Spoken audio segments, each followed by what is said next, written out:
Hello, my name is Kelly Beaver and I'm the Chief Executive of Ipsos in the UK, one of Britain's largest research companies. We've been publishing opinion polls for 50 years.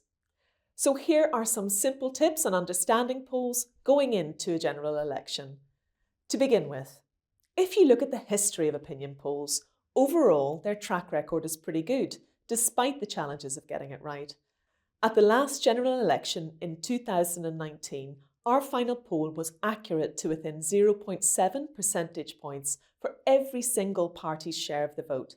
And there were several other polls that were as good or almost as good.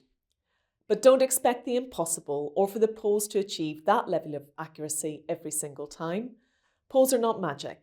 In the first place, polls can't predict the future, and they don't try to. They measure what people are thinking at the moment they answer the questions. And given how eventful politics can be, things might happen between now and an election day which will make people change their minds about how they're going to vote.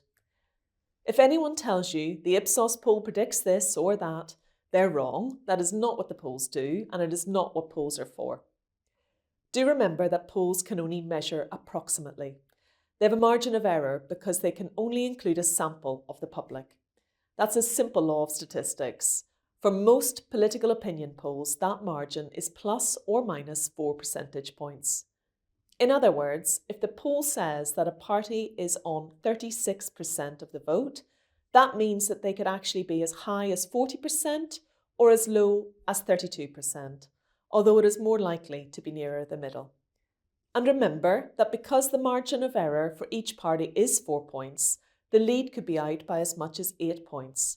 Of course, that's not ideal, but we don't have anything better. There is no practical way of finding out what the public thinks except a poll that asks a sample of them to tell us.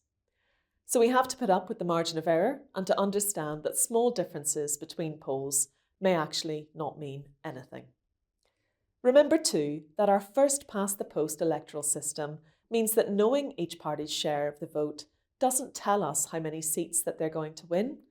There are ways of making estimates, either by using uniform swing or something more sophisticated, but those projections are not part of what a normal poll measures. Our job is to get the shares of the vote right, not to translate that into seats.